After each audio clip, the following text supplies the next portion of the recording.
ಇದ್ದೀರಾ? ಹೆಣ್ಮಕ್ಳು ರೆಡಿ ಆಗೋದಂದ್ರೆ ಸುಮ್ಮನೆನಾ? ಅಯ್ಯೋ, ನೀನು ರೆಡಿಯಾಗಿ ಬರುವಷ್ಟರಲ್ಲಿ ಮಧ್ಯಾಹ್ನ 1 ಗಂಟೆ ಆಗುತ್ತೆ. ಇವತ್ತು ಬೇರೆ ಚುನಾವಣೆ ಫಲಿತಾಂಶ ಇದೆ, ಅದಕ್ಕೆ ಲೇಟ್ ಆಗುತ್ತೆ. ಅಷ್ಟೊಳಗಡೆ ಬೇಗ ದೇವಸ್ಥಾನಕ್ಕೆ ಹೋಗಿ ಬರೋಣ ನೋಡಿ. ಹೌದ್ರಿ, ಈ ಚುನಾವಣೆ ನಡೆದು ನೀವಿದ್ರಲ್ಲಿ ಗೆದ್ದು ಬರಬೇಕು. ಅಷ್ಟೇ ಅಲ್ಲ, ಈ ಗ್ರಾಮ ದೇವಿಯಿಂದ ನೀವು ಗೆದ್ದು ಬಂದ್ರೆ ನನಗಷ್ಟೇ ಸಾಕು ರೀ. ಹೌದು ಶಾರದಾ, ಈ ನಮ್ಮೂರಿನ ಗ್ರಾಮ ದೇವತೆ ಆಶೀರ್ವಾದದಿಂದ ನಾನು ಖಂಡಿತವಾಗಿ ಗೆದ್ದು ಗೆಲ್ಲುತ್ತೇನೆ ಅನ್ನೋ ನಂಬಿಕೆ ನನಗಿದೆ ಶಾರದಾ, ನನಗಿದೆ. ಆದ್ರೂ ಸರಿ ಶಾರದಾ, ಒಂದು ವೇಳೆ ನಾನು ಗೆದ್ದು MLA ಆಗಿಬಿಟ್ರೆ ನೀನು ಕೂಡ MLA ಹೆಂಡತಿ ಆಗುತ್ತೆ ಅನ್ನೋದು ಮರಿಬೇಡ.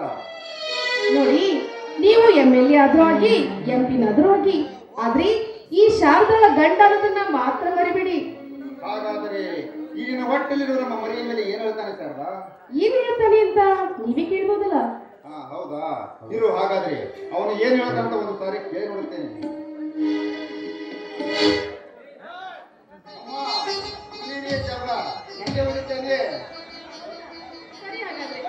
ನೋಡಿ, ನೀವು ಚುನಾವಣೆಯಲ್ಲಿ ಖಂಡಿತವಾಗಿ ಗೆದ್ದೇ ಗೆಲ್ತೀರ.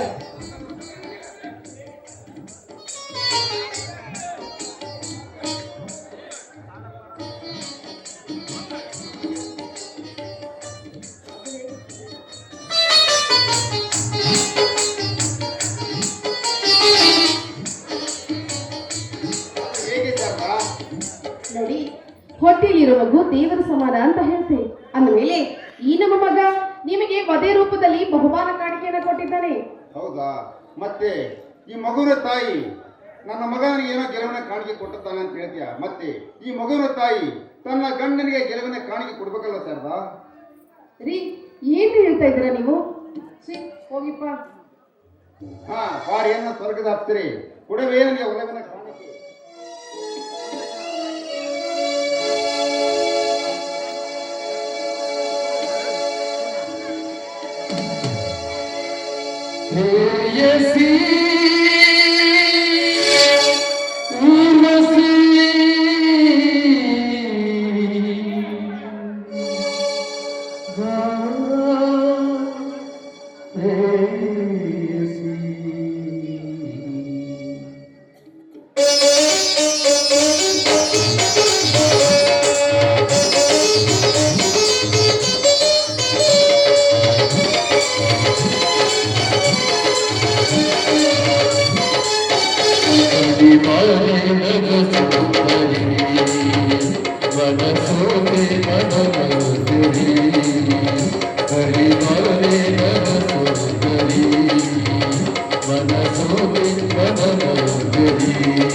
ಬಾರೆ ಮಂದಾಕಿನಿ ಬೆಳಕು ಸಿಂಗಾರ ಸಬಲು ಸಿಂಗಾರ ಬೀರು ಬೀರು ಈತಾನ ಬಾರೆ ಮುಗಿಸುತ್ತ ಬಾರೆ ಮಂದಾಕಿನಿ ಬೆಳಕು ಸಿಂಗಾರ ಸಬಲು ಸಿಂಗಾರ ಬೀರು ಬೀರು ಈತಾನ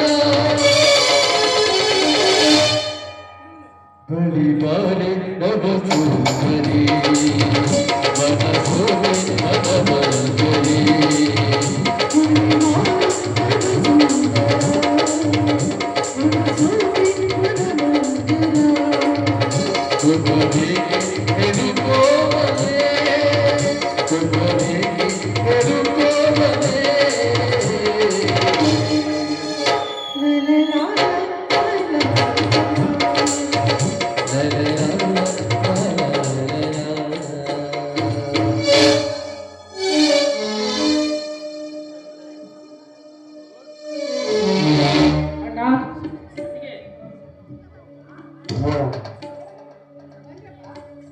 ಈಗ ಬರ್ತಾ ಇದ್ದೀರಲ್ಲ ಅಲ್ರೋ, ಬೆಳಿಗ್ಗೆ ಒಂದು ಕಪ್ ಟೀ ಕುಡಿದು ಹೋದವರು ಇಷ್ಟೊಂದು ಮನೆಗೆ ಬಂದಿಲ್ಲ ಅಲ್ಲ. ನಿಮಗೆ ಹಸಿವೆ ಜ್ಞಾನ ಇದೆಯೋ ಇಲ್ವೋ? ಅಲ್ರು ಇವತ್ತು ಚುನಾವಣೆ ಫಲಿತಾಂಶದಿಂದ ಗೊತ್ತಿದ್ರು ಕೂಡ ಬರೀ ಊರ್ ಸುತ್ತೋದೈತಲ್ಲ ನಿಮ್ ಕೆಲಸ. ಅದು ಹಾಗಲ್ಲ ಅಣ್ಣ, ಅದು ಅದು ಅದೇನು ನಿಮಗೋಳು? ಅದೇ ಯಾಕಿಲ್ಲ, ಗ್ರಾಮ ಪಂಚಾಯತಿಯಲ್ಲಿ ಸ್ವಲ್ಪ ಕೆಲಸ ಇದೆ, ಹೋಗಿ ಬರೋಣ ಅಂತ ಈ ಇಷ್ಣೋಣ್ಣನೇ ಕರ್ಕೊಂಡು ಹೋಗಿದ್ದ. ಹೀಗೋ ಸಮಾಚಾರ, ಗೊತ್ತಾಯ್ತು ಬಿಡು. ಏನಪ್ಪಾ ವಿಷ್ಣು, ನಿಮ್ಮ PDO ಮೇಡಮ್ ಚೆನ್ನಾಗಿದ್ದಾರ? ಅಯ್ಯೋ ಅದೇನಾತೀಗ ಈ ವಿಷಯ ಮಾತು ಕೊಟ್ಕೊಂಡು ನೀವೇ ಹಾಗೆ ಮಾತಾಡ್ತಿದ್ದೀರಲ್ಲ, ಅಂತದ್ದೇನಿಲ್ಲ ಬಿಡೋದಕ್ಕೆ. ಅದೆಲ್ಲ ಇರಲಿ, ಮೊದಲು ದೇವಸ್ಥಾನಕ್ಕೆ ಹೋಗಿ ಬರೋಣ, ನಡೀರಿ. ಅಣ್ಣ ನೀವು ಈ ವಿಷಯ ಕರ್ಕೊಂಡು ಹೋಗಿ ಬನ್ನಿ. ಇವತ್ತು ಸೋಮವಾರ ಅಲ್ವಾ, ಅದಕ್ಕೆ ನಾನು ಎತ್ತುಗಳನ್ನು ಮೈ ತೊಳೆದು ಪೂಜೆ ಮಾಡುತ್ತೇನೆ. ಆಯ್ತು ಬನ್ರಿ, ನಾವು ದೇವಸ್ಥಾನಕ್ಕೆ ಹೋಗಿ ಬರೋಣ. ಆಯ್ತು ನಡೀರಿ, ಅದಕ್ಕೆ ಹೋಗಿ ಬರೋಣ.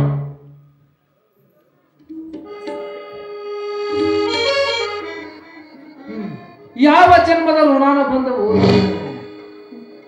ನನ್ನ ಅಣ್ಣ ಅತ್ತಿಗೆಯರು ದೇವರಾಗಿ ಸಿಕ್ಕಿದ್ದಾರೆ. ಅದೇ ರೀತಿ ದೇವರ ದಯದಿಂದ ಇಂದಿನ ಚುನಾವಣೆ ಫಲಿತಾಂಶದಲ್ಲಿ ನಮ್ಮ ಅಣ್ಣ ಗೆದ್ದು ಬಿಟ್ಟರೆ ಅಷ್ಟೇ ಸಾಕು ನಮಗೆ.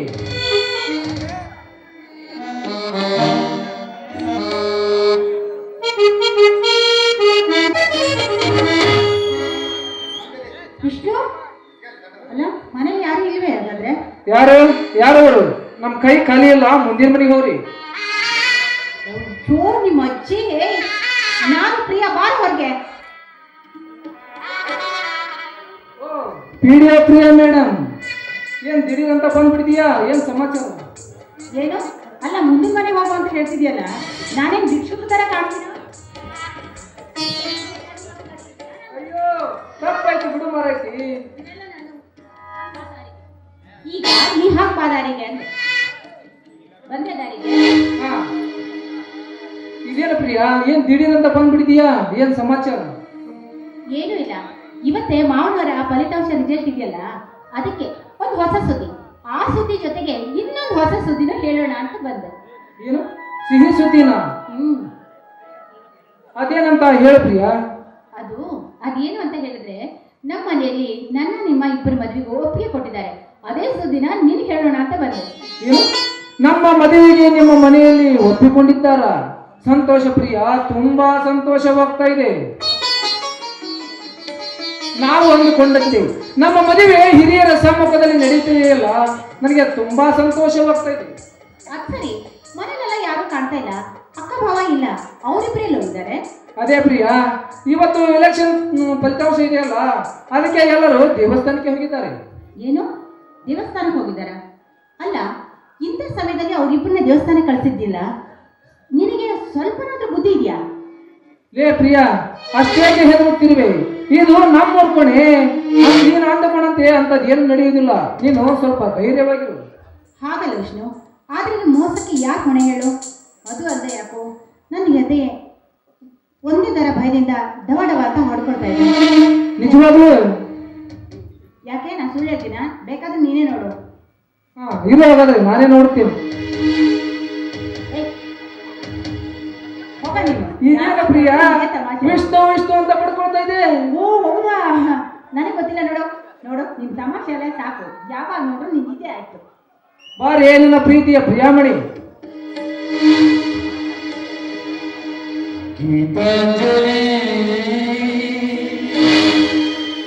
ಹಾರುಗಂಡಿಗೆ ಬಾರಿಗಂಡಿಗೆ ನಮ್ಮೂರ ಗಂಡಿಗೆ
Mustafa Sagal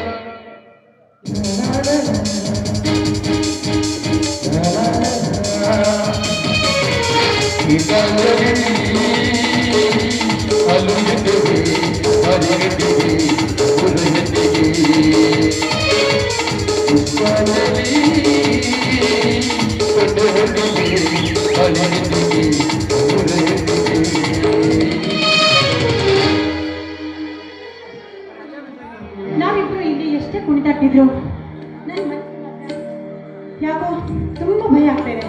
ನೋಡು ಅಲ್ಲಿ ಏನಾಯ್ತು ಅಂತ ನೋಡೋಣ ಬಾ. ನಾವಿಬ್ರು ಅವ್ರ ಹೇಳಿ ಹೋಗ್ಬೇಡ. ಆಗ ಸರಿ ನಡೆ, ಹಾಗಾದ್ರೆ ಹೋಗೋಣ.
ಶಾರದಾ, ಕೊನೆಗೂ ನಿನ್ನ ಆಸೆಯಂತೆ ದೇವರಿಗೆ ಅರ್ಚನೆ ಮಾಡಿಸಿದಲ್ಲ, ಈಗಲಾದರೂ ಸಂತೋಷವಾಯ್ತಾ ನಿನಗೆ?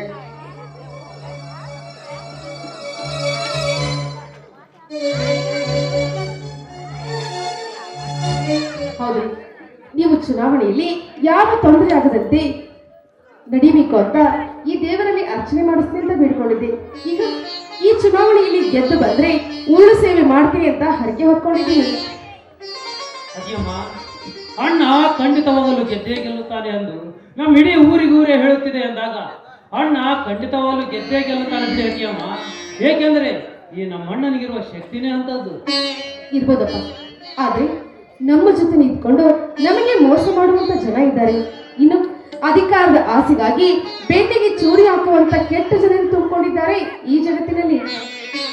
ಹೋಗಲಿ ಬಿಡು ಶಾರದಾ, ರಾಜಕೀಯ ಅಂದ ಮೇಲೆ ಸೋಲ ಗೆಲುವನ್ನು ಸಮಾನವಾಗಿ ತೆಗೆದುಕೊಳ್ಳಬೇಕು. ನಮಗೆ ಓಟ ಹಾಕೋ ಜನರು ಕೂಡ ಅಷ್ಟೇ ಬುದ್ಧಿವಂತರಾಗಿರ್ತಾರೆ. ಅವರು ಕೊಡುವ ತೀರ್ಮಾನವೇ ಅಂತಿಮ ವೃತ್ತಿ ಎಂದು ನೆನಪಿನಲ್ಲಿಟ್ಟುಕೊಳ್ಳಬೇಕು. ಅಣ್ಣ, ಒಳ್ಳೆಯವರಿಗೆ ಯಾವಾಗಲೂ ಒಳ್ಳೆಯದೇ ಆಗುತ್ತದೆ. ನೀನೇಕೆ ಇವರ ಬಗ್ಗೆ ಇಷ್ಟೊಂದು ತಲೆ ಕೆಡಿಸಿಕೊಳ್ತೀಯ? ಏನೊಂದು ತೋರಿಸೋ ಕಾಲ ಹತ್ತಿರ ಬರುತ್ತದೆ. ಅಣ್ಣ, ನಡೆ ಹೋಗೋಣ. ಹಾ ಶಾರದಾ, ನಾನು ವಿಜಯ್ ರಿಸಲ್ಟ್ ಹೇಳಿಕೆ ಹೋಗ್ತೀವಿ. ನೀನು ಮನೆಗೆ ಹೋಗಿ ವಿಷ್ಣು ಮಾಲ್ಗೆ ಬರ್ಲಿಕ್ಕೆ ಹೇಳು. ಆಯ್ತ್ರಿ, ನೀವು ಬರುವಾಗ ಸಿಹಿ ಸುದ್ದಿನ ತೆಗೆದುಕೊಂಡು ಬರ್ಬೇಕು. ಆಯ್ತು ಶಾರದಾ, ಈ ನಿನ್ನ ಬಾಯಿ ಹರಕೆಯಿಂದ ನಾ ಖಂಡಿತವಾಗಲೂ ಗೆದ್ದು ಬರುತ್ತೇನೆ. ಹಾ ವಿಜಯ್, ನಡೆ ಹೋಗೋಣ. ಸರಿ ಅತಿಯಮ್ಮ, ನೀವು ಹುಷಾರಾಗಿ ಮನೆಗೆ ಹೋಗಿ ಬೇಗ ವಿಷ್ಣು ಅಣ್ಣನನ್ನು ಕಳಿಸಿಕೊಡಿ. ಅಣ್ಣ, ನಡೆಯಿರಿ ಹೋಗೋಣ.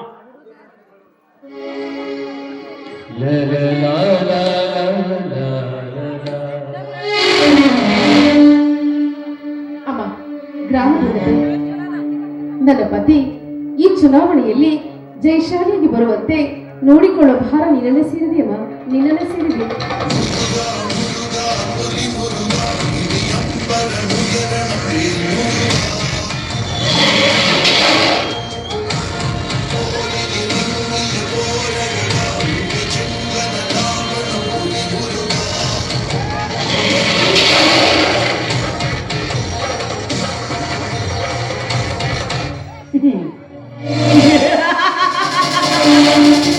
ಸಾಧ್ಯವಿಲ್ಲ. ಆ ನಿನ್ನ ಗಂಡ ಗೆದ್ದು ಬರಲು ನಿನಗೆ ಸಾಧ್ಯವಿಲ್ಲ. ಸತತವಾಗಿ 6 ಬಾರಿ ಆರಿಸಿ ಬಂದಿರುವ ನಮ್ಮಣ್ಣನನ್ನು ಸೋಲಿಸುವುದು ಅಷ್ಟು ಸುಲಭದ ಮಾತಲ್ಲ. ಅದನ್ನ ನೀನ್ ಹೇಳಿದ್ರೆ ನಡೆಯೋದಿಲ್ಲವೋ? ಇನ್ನು ಸ್ವಲ್ಪ ಹೊತ್ತು ಇಲ್ಲೇ ಇದ್ದು ಕಾದು ನೋಡು, ಗೆದ್ದವರು ಮೆರವಣಿಗೆಯಲ್ಲಿ ಹೇಗೆ ಬರ್ತಾರೆ ಅಂತ. ಮೆರವಣಿಗೆ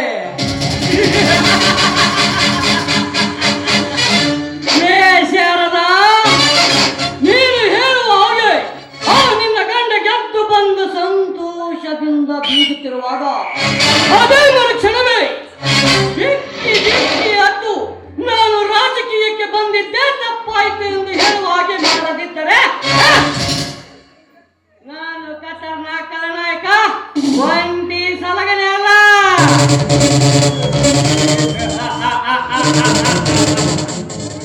ಅಣ್ಣ, ಬಂದ ಸಮಯವನ್ನೇಕೆ ವ್ಯರ್ಥ ಮಾಡುತ್ತಿರುವಿ? ಮುಂದೆ ಆಗುವ ಕಾರ್ಯವನ್ನು ಮುಂದುವರಿಸು. ಇಲ್ಲದಿದ್ರೆ ಈ ಉಗ್ರ ನರಸಿಂಹನಿಗೆ ಒಂದು ಸಾರಿ ಅಪ್ಪಣೆ ಕೊಟ್ಟ ಬಿಡು. ಇವಳ ಕಣ್ಣು ಮಚ್ಚು ಬಿಡುವಷ್ಟೊಳಗೆ ಇವಳ ಯಮಪುರಿಗೆ ಅಟ್ಟಿ ಬಿಡುತ್ತೇನೆ. ಪಾಪಿಗಳ ಈ ನಿಮ್ಮ ದೊಡ್ಡ ಬೆದರಿಕೆಗೆ ಹೆದರಿ ಓಡಿ ಹೋಗುವಂತ ಹೇಳಿ ಹೆಣ್ಣ ನಾನಲ್ಲವೋ? ಅಷ್ಟೇ ಇಲ್ಲ, ಕಷ್ಟ ಬಂದಾಗ ಗಂಡನಿಗೂ ತಿಳಿಸದೆ ಕೈಯಲ್ಲಿ ಒಡಕೆಯನ್ನು ಹಿಡಿದು ಶತ್ರುಗಳ ತಲೆಯನ್ನ ಸೀಳಿ ಹಾಕಿರೋ ಒಬ್ಬವ ಹುಟ್ಟಿದ ನಾಡಲ್ಲಿ ನಾನು ಕೂಡ ಹುಟ್ಟಿದ್ದೀನಿ. ಅಂದ ಮೇಲೆ ಹೆಚ್ಚಿಗೆ ಮಾತಾಡದೆ ಹೊಟ್ಟು ಹೋಗಲಿಲ್ಲ.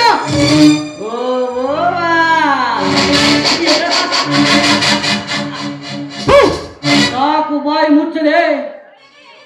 ಶತ್ರುಗಳ ಜೊತೆ ಹೋರಾಡಿದ ಆ ಒಣಗಿ ಓಬವ್ವನ ಕಥೆಯನ್ನು ಹೇಳಿದರೆ ಅದನ್ನು ಕೇಳಿ ಓಡಿ ಹೋಗುತ್ತೇನೆಂದು ತಿಳಿದಿರುವಿಯಾ?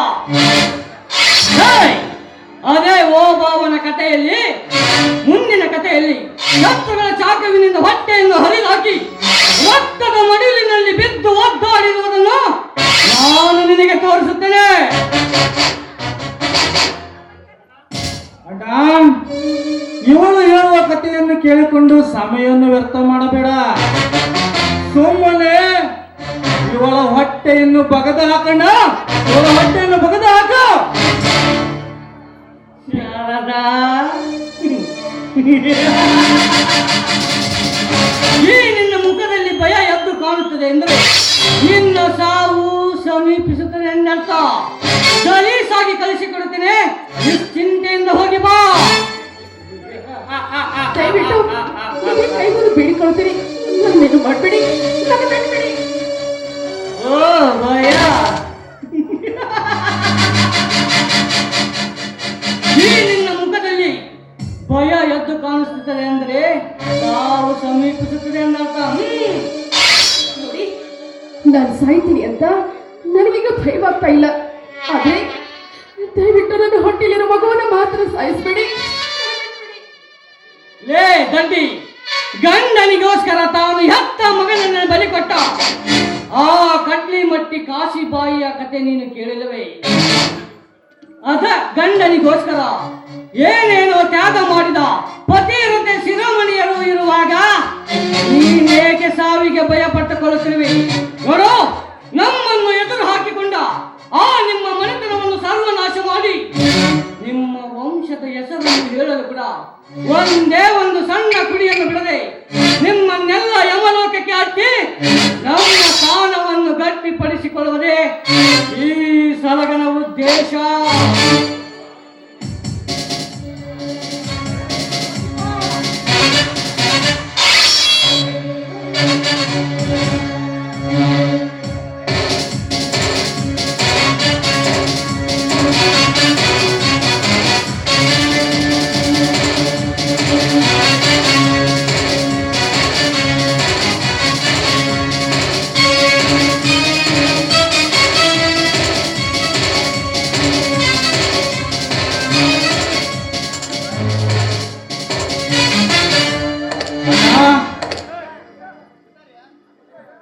ಈಗ ಬಂದೆಂದು ಕೆಲಸ ಮುಗಿದಂತಾಯಿತು. ಸುಮ್ಮನೆ ಯಾರಾದರೂ ನೋಡುವಷ್ಟರಲ್ಲಿ ಇಲ್ಲಿಂದ ಹೊರಟು ಹೋಗೋಣ. ನಡಿಯಣ್ಣ, ಹೊರಟು ಹೋಗೋಣ. ಹಾ ನರಸಿಂಹ, ನಡೆ ಹೋಗೋಣ.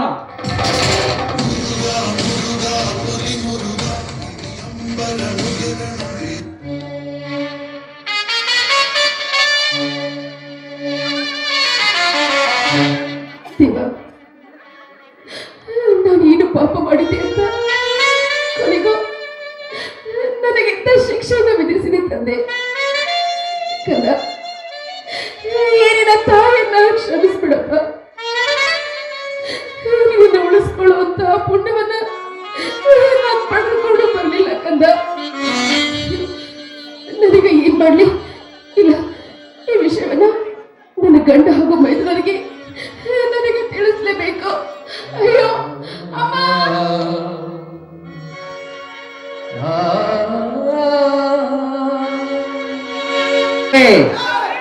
ಶಿವಣ್ಣನವರಿಗೆ ಶಿವಣ್ಣನವರಿಗೆ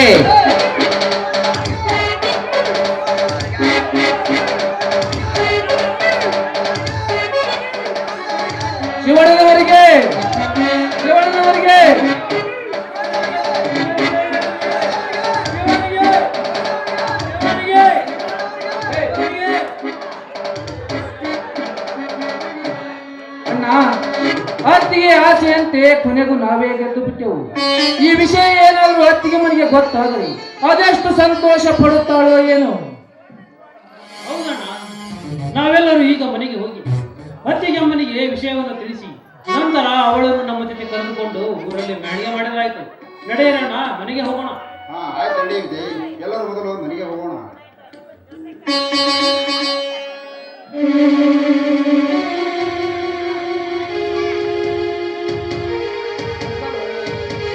ಶಾರದಾ, ಏನಿದು ಮೈಯೆಲ್ಲ ರಕ್ತ?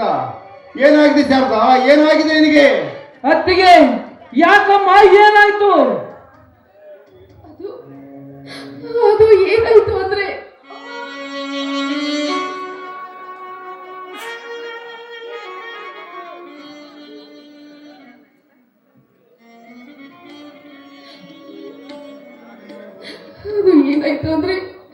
ಅಣ್ಣ, ಸ್ವಾಮಿ, ಬೇಗ ಅತ್ತಿಗೆ ಅಮ್ಮನನ್ನು ಆಸ್ಪತ್ರೆಗೆ ಕರೆದುಕೊಂಡು ಹೋಗೋಣ.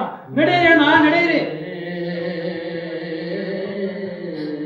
ಬೇಡ ವಿಜಯ್, ಬೇಡ ಅಮ್ಮ.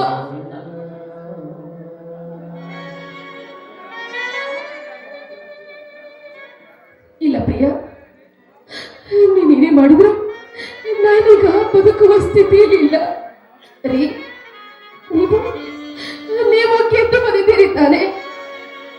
ಹಾ ನೋಡು ಶಾರದಾ, ನೀನೇ ನೋಡು. ನಾನು ಆ ಕಂತಿ ನಾಯನ್ನು ತೋರಿಸಿ ನಿನ್ನೆದುರಿಗೆ ಗೆದ್ದು ಬಂದು ನಿಂತಿದ್ದೀನಿ. ನೋಡು ಶಾರದಾ, ನೋಡು. ಸಂತೋಷ ಆಯ್ತು ರೀ, ನಿಜವಾಗ್ಲೂ ನನಗೆ ತುಂಬಾನೇ ಸಂತೋಷವಾಯ್ತು. ಸ್ವಾಮಿ, ನಮ್ಮ ಪಾಪು ಇಲ್ಲ ರೀ.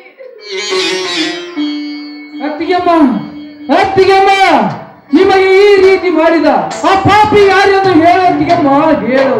ನಿನ್ನ ಉಸಿರು ಒಳಗಾಗಿ ಆ ಕತ್ತಕ್ಕಿರುವ ಕತ್ತನ್ನು ತಂದು ನನ್ನ ಪಾದದಡಿಗೆ ಹೇಳು ಹಾಕುತ್ತೇನೆ. ಹೇಳು ಅತ್ತಿಗೆಮ್ಮ, ಬೇಗ ಹೇಳು. ಹೇಳ್ತೀನಪ್ಪ. ಅವನು ಯಾರು ಅಂದ್ರೆ ಅವನು, ಅಯ್ಯೋ ಅಮ್ಮ, ಅತ್ತಿಗೆ ಶಾರದಾ!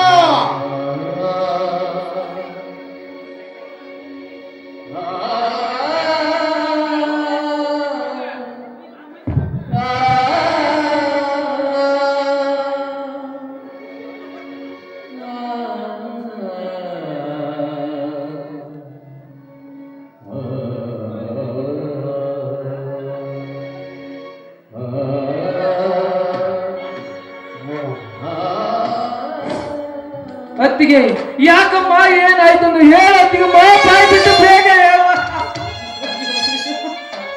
ಅತ್ತಿಗೆಮ್ಮ, ಅಣ್ಣ ಗೆದ್ದು ಬಂದರೆ ದೇವರಿಗೆ ಉಳು ಸೇವೆ ಮಾಡ್ತಾನೆ ಎಂದು ಹರಕೆ ಹೊತ್ತಿದ್ದೇನಮ್ಮ. ಕಣ್ಣು ಬಿಟ್ಟು ನೋಡೋಣ, ಗೆದ್ದಿಗೆ ಗೆದ್ದು ಬಂದಿದ್ದಾನೆ. ಶಾರದಾ, ನಾನು ಗೆದ್ದು ಬಂದರೆ ಎಮ್ಮೆಲ್ಲೆ ಹೆಂಡತಿ ಅಗತ್ಯ ಅಂತ ಹೇಳಿದ್ದೆ. ಹೇಳು ಶಾರದಾ, ಎದ್ದೇಳು. ಸಮಾಧಾನ ಮಾಡ್ಕೊ ಅಣ್ಣ.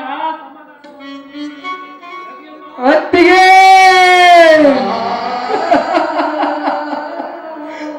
ಅತ್ತಿಗೆ, ಹೇಳು ಏನಾಯ್ತದು, ಬಾಯ್ ಬಿಟ್ಟು ಹೇಳು ಅತ್ತಿಗೆಮ್ಮ. ಅತ್ತಿಗೆಮ್ಮ, ಇಂಥ ಹೀನ ಕೃತ್ಯ ಮಾಡಿದ ಆ ದುಷ್ಟರು ಯಾರೆಂದು ಕೊನೆಗೂ ಹೇಳಲಿಲ್ಲಲ್ಲಮ್ಮ. ಅಯ್ಯೋ, ಯವ್ವ.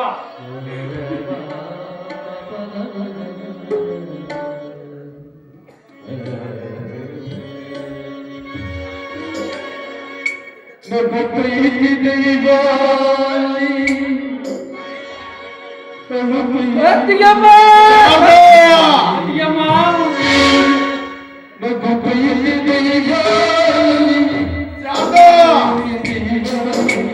ಅತ್ತಿಗೆ